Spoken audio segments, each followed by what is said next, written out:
let's finish up this chapter in the aspect of how HRM can provide a strategic competitive advantage. And there's four different major areas I want to focus on.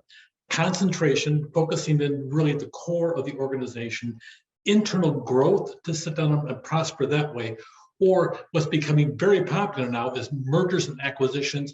And for your sake, just in case you want to know about it, this is a pretty tough deal in HR to deal with. And then of all things, downsizing, which I think is probably one of the most miserable parts of all of HR to go through. It may be smart organizationally, but when it comes on the actual work, it is pretty tough work as you go through. Concentration strategies, really want to maintain the current skills as you go through. Now, that being said, you want to focus in on what are the core skills of your organization. Let me give an example. Nike. Nike doesn't make tennis shoes. Nike is a tennis shoe design company. It is a marketing company, and it farms out all the manufacturing to other companies as you go through. Nike's core skills is very center of it. It's a marketing company and a design company, and it sits down there and farms out the soles, the heels, the laces, the uppers. Everything else about the actual implementation of the designs they create is actually done by other companies as they go through. And of course, they have full control over the end product, but they do not own the factories themselves. Focus in on your core strategies as to what you do in the process over there. Make certain you have fair compensation to keep your talent, to keep other people from poaching it and stealing it from you. Make certain you have appraisals that are really based upon behavioral aspects, how well the employees are interacting, performing the duties they have. Make certain your appraisals, your evaluations of the employees really are focused in on what is needed by the company organization as you go through. And from that, you sit down and have internal growth as you go through.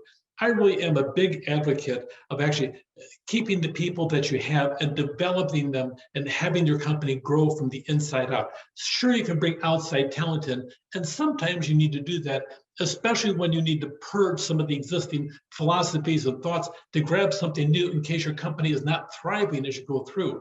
But the idea of constantly hiring and everything else to bring people in when you already have people there waiting to advance in your organization, pay attention to who's there, who's doing the work on the way in. Even if you have to train up a couple people to make sure they can handle the work in the process, you're probably better off doing that and growing it internally than bringing people on the outside. That being said, don't sit down and hire somebody and grow them, and there really isn't much there to grow. Make certain that they have the talent that you want to develop as you go through.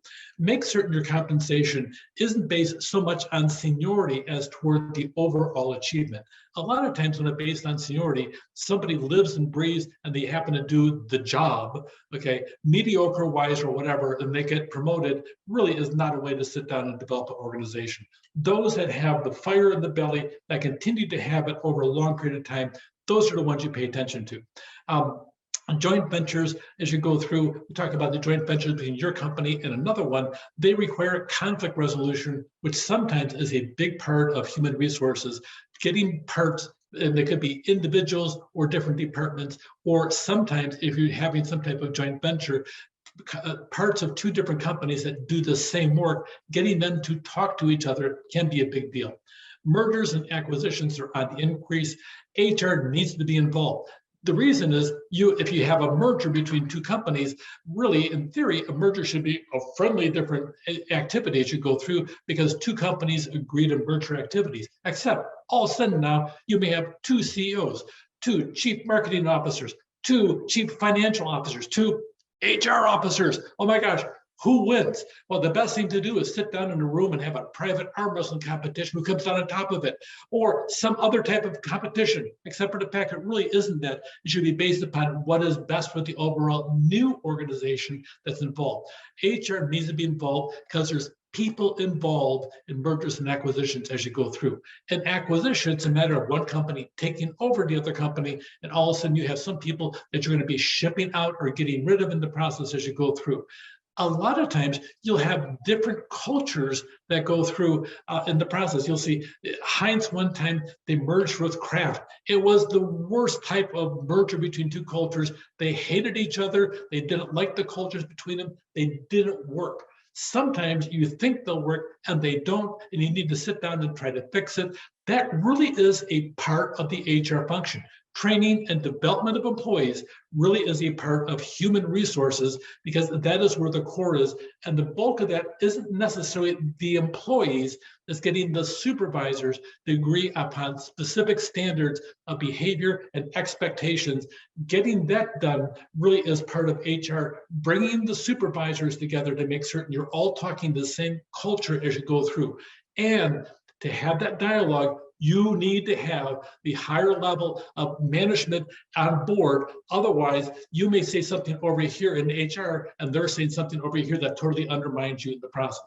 It's got to be a joint strategic plan to bring people together, to sit down and have a joint culture to merge them together. HR is involved in the aspect of downsizing no matter what happens.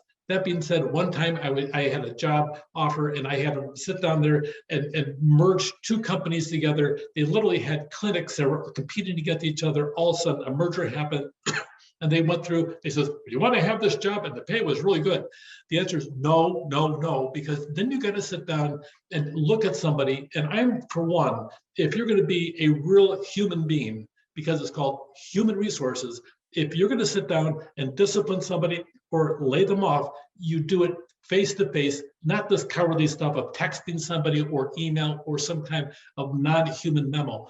Just keep in mind, if you eliminate somebody's job and you give them a piece of paper, they're going to read that piece of paper 15, 20, 30 times and be bitter about it and hate the writer whose signature is at the bottom of it, not because they know that person, but because of the fact they need to have someplace to sit down there and focus their anger at as you go through.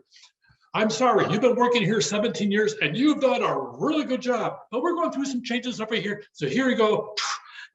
Say, take care. We got a nice package over here. We'll take you down the hallway. Next. Seriously, it is probably one of the most miserable, inhuman jobs in human resources on downsizing. It's really tough.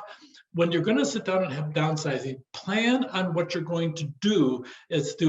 Are you going to sit down and lay them off permanently? Are you going to bring them back? Exactly what? Is it a layoff or is it a permanent downsizing as you go through? What happens if you have a related opening? There's a lot of planning to sit down and do that. The easiest way to do it is an early retirement program that usually results too often in rehiring, which is ridiculous because the idea of early retirement programs is generally to reduce the size of the workforce. So those are relatively good because people are leaving voluntarily as you go out.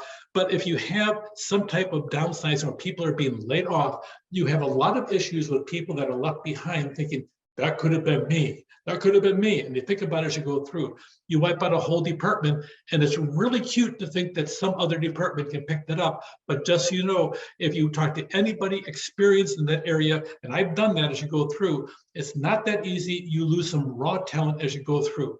And a lot of times when you sit down and have an early retirement or some type of a layoff, you have what we call legacy workers, or workers that are no longer active in the company, but receiving benefits or some type of retirement connection with it. And every time they show up, their heart hurts as well as the people that are on the inside.